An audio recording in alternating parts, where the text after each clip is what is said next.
విధంగా ఆలోచించలేదు. నేను ఒకటే అనుకున్నా, నేను ఇంతమంది కోసం పనిచేస్తున్నప్పుడు నా కోసం ఆలోచించే ఒక నియోజకవర్గంలో ఉండి కొద్దిమంది పనిచేస్తారని ఆశించాను. దురదృష్టం, అనుకున్నంత పని చేయలేకపోయారు. సంతోషం. ఒక నియోజకవర్గం వ్యక్తిని కాదు నేను.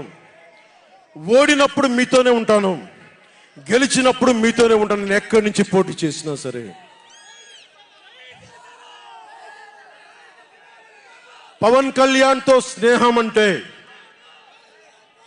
పవన్ కళ్యాణ్తో స్నేహం అంటే చచ్చేదాకా. పవన్ కళ్యాణ్తో శత్రుత్వం అంటే అవతల వాడు చచ్చేదాకా. ఇద్దరు కలిస్తే చూడలేడు, నలుగురు నవ్వుకుంటే చూడలేడు, 10 మంది పచ్చగా ఉంటే భరించలేడు. ఏమంటారు అలాంటి వాడిని? చెల్లిని గోడకు పెట్టి కొట్టేవాడిని ఏమంటారు? తల్లిని చెల్లిని దూరం పెట్టేవాడిని ఏమంటారు? ప్రజల్ని కష్టాలు పెట్టేవాడిని ఏమంటారు? ఓ దాష్టీకుడు, ఒక సైకో అంటాం. Jagan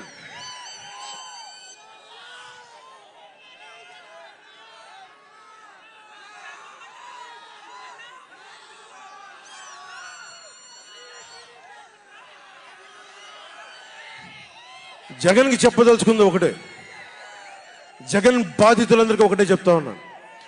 1 man's courage makes a majority అంటారు. 1 man's courage.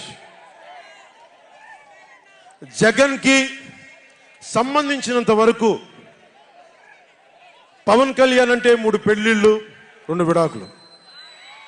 అతని దృష్టిలో 4 పెళ్లిళ్ళు అంటాడు. మరి ఆ 4వ పెళ్ళం ఎవరో తెలియదు, జగన్ ఏమో నాకు తెలియదు. మరి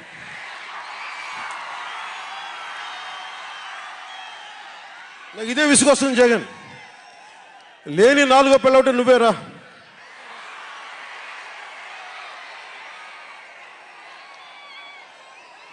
నేను ఎప్పుడైనా సరే భారతి గారికి కూడా చెప్తున్నాను, మేడం భారతి గారు, మీరు ఊహించుకోండి, మేము ఎప్పుడన్నా సరే మిమ్మల్ని చాలా గౌరవంగా భారతి గారు, మేడం భారతి గారు అంటాం.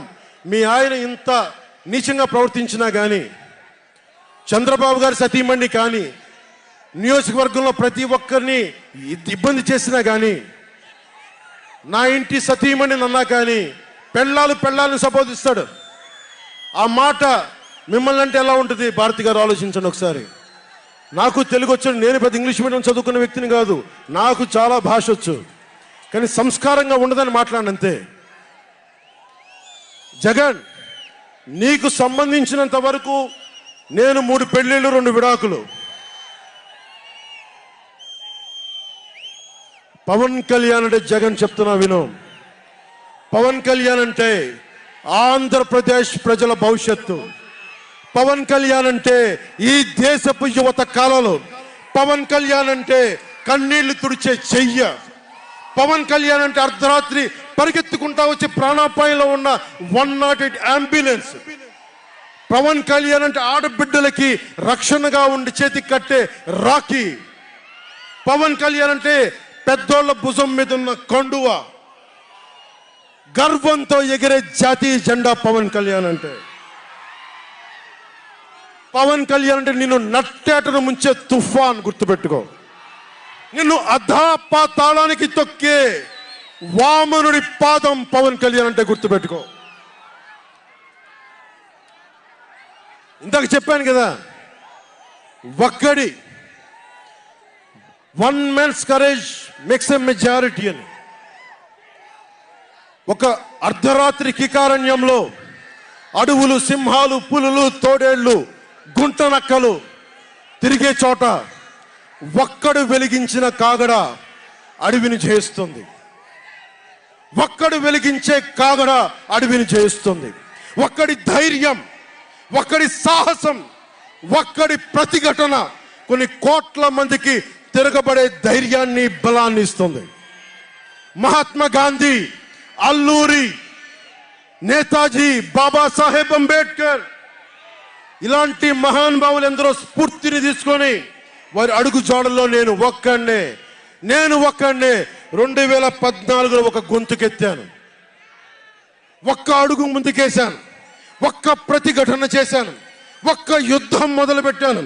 అది 2024కి అక్కడ దూరంగా ఉన్న వాటి మీద ఎక్కి ఉన్న జన సైనికులు, విదేశాల్లో కూర్చున్న తెలుగు ప్రజలు, ఎక్కడో టీవీల్లో వీక్షిస్తున్న మహిళలు, పెద్దలు, పిన్నలు ఉద్యోగం మరి ఆపేసి, పని పక్కన ఆపేసి టీవీలో కూర్చొని చూస్తున్న ఈ ఉపన్యాసాన్ని చూస్తున్న ఒక సగటు యువకుడు,